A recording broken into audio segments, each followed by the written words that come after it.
hope you're all well.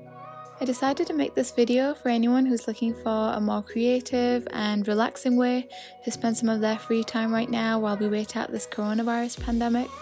I haven't been very active on my social media for a while, but right now, with everything going on all over the world, I felt like it'd be a really good time to just share something positive.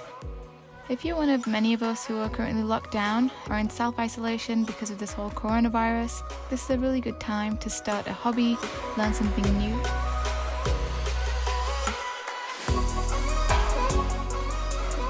Alright, so I wanted to start off with paintbrushes and just show you the ones that I've been using. I feel like this set has just about everything you'll need. It comes in a nice little case that you can just zip up and put away, although I keep mine out. I do mix and match with a few of the brushes that I have, but if you were a beginner, this is a really nice set to just start off with. I've been using this set of gouache paints. Gouache is basically a mix between watercolor and acrylic, and I feel like for a beginner it's a good place to start. You probably haven't heard of gouache paints, but the reason I say that this is a good place to start is just because if you don't really know what you're doing with paint, like when I started, I used acrylic paint and I would add water to it. I didn't really know what I was doing, and I would just dilute the paint and use it from the tube in that sense. It took me a little bit more research and understanding to figure out that I was doing it wrong, and that I actually needed watercolor paint. But when you're using gouache, these paints are basically like watercolor when you add water to them, and then they're like acrylic paint if you use them straight out the tube. So you can do both, mix and match with these, and it's hard to mess up with them as a beginner. They're also pretty vibrant. I like the colours.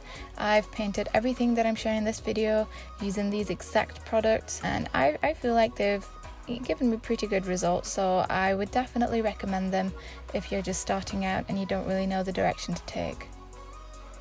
I like to use this Canson mixed media book for my paintings. I prefer watercolor paper for watercolor paintings, but when it comes to things like the gouache painting or pens, pencils, anything like that, I like this book. It can handle a decent amount. If you want to try watercolor paper, you can give this Canson watercolor book a try. Again, this is a decent place to start for a beginner. It's not as expensive as regular watercolor paper, but you can achieve decent effects. And you can use any paint palette that you like, but I just like this one because it has a lid and it's really good, clean, easy storage.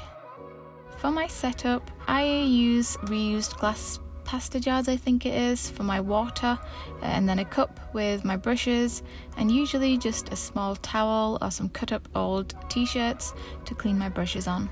You can find more tips for beginners in my previous video, which I really can't believe I uploaded that 5 years ago.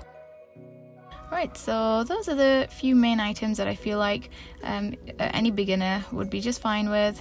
It's a really good place to start. None of these items are too expensive, especially if you're just kind of dabbling into paint and you end up not enjoying it, which probably won't happen. At least you know that you haven't invested in it too much. Thanks for watching. If you found this video helpful, please like it. If you want to see more like this, please subscribe.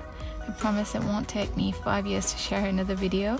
And if you like any of the art that you saw in the video, please take a look at my Instagram, which I've linked below with everything else.